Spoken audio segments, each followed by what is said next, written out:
ಭಾರತ ದೇಶದ ಕರ್ನಾಟಕ ರಾಜ್ಯದ ಬಳ್ಳಾರಿಯ ಸಂಡೂರು ಉತ್ತರ ಕರ್ನಾಟಕದ ಕಾಶ್ಮೀರವೆಂದೇ ಖ್ಯಾತಿಯನ್ನು ಪಡೆದಿದೆ. ಇಂತಹ ಸಂಡೂರಿನ ಪರಿಸರವನ್ನು ಒಮ್ಮೆ ನೋಡೋಣ.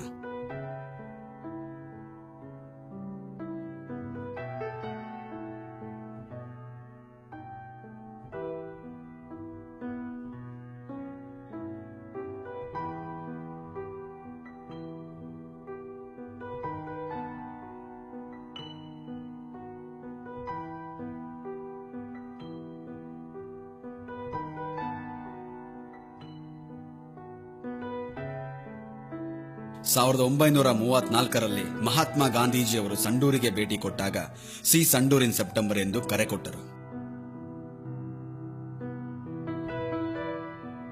ಅರಸರ ಆಳ್ವಿಕೆಯ ನಂತರ ಈಸ್ಟ್ ಇಂಡಿಯಾ ಕಂಪನಿ ಪ್ರಾರಂಭವಾದಾಗ ಸಂಡೂರನ್ನು ಒಂದು ದೇಶವಾಗಿ ಆಳಲ್ಪಟ್ಟ ಇತಿಹಾಸಕ್ಕೆ ಈ ಹಣವೇ ಸಾಕ್ಷಿ. ಸಂಡೂರಿನ ಬೆಟ್ಟಗಳಲ್ಲಿ ಒಂದಾದ ಸ್ವಾಮಿಮಲೈ ಅರಣ್ಯ ಕ್ಷೇತ್ರವು ದಟ್ಟವಾದ ಅಭಯಾರಣ್ಯದಿಂದ ಇಡೀ ಉತ್ತರ ಕರ್ನಾಟಕಕ್ಕೆ ಆಮ್ಲಜನಕವನ್ನು ಉತ್ಪಾದಿಸುವ ಕಾರ್ಖಾನೆಯಾಗಿದೆ. ವರ್ಷಪೂರ್ತಿ ಮಳೆ ಸುರಿಯುತ್ತಾ ಸಮೃದ್ಧಿಯಿಂದ ಕೂಡಿದ ಅಭಯಾರಣ್ಯ ಇದಾಗಿದೆ.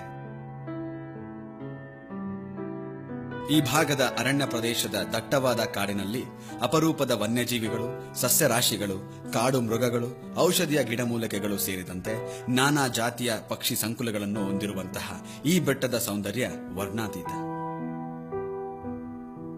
ರಾಜವಂಶಸ್ಥರು ಹಾಗೂ ಕರ್ನಾಟಕ ಗ್ರಾಮೀಣ ಅಭಿವೃದ್ಧಿ ಸಚಿವರಾದ ದಿವಂಗತ ಶ್ರೀ ಎಂ.ವೈ. ಗೋರ್ಪಡೆರವರ ಛಾಯಾಗ್ರಹಣದಲ್ಲಿ ಸೆರೆ ಹಿಡಿದ ಅಪರೂಪದ ವನ್ಯ ಸಂಕುಲದ ಚಿತ್ರಗಳು ಸಂಡೂರಿನ ಸೌಂದರ್ಯವನ್ನು ಪ್ರತಿಬಿಂಬಿಸುತ್ತವೆ.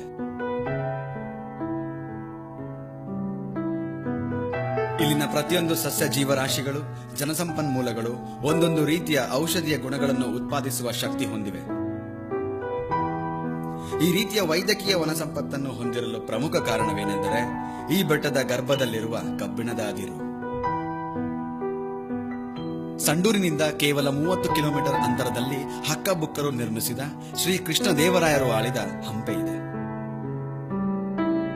ಇಷ್ಟೊಂದು ಇತಿಹಾಸವಿರುವ ಸಂಡೂರಿನಲ್ಲಿ ಪುರಾತತ್ವ ದೇವಾಲಯಗಳು ಹಾಗೂ ಪುಣ್ಯ ತೀರ್ಥಗಳಿಗೆ ಯಾವುದೇ ಕೊರತೆ ಇಲ್ಲ.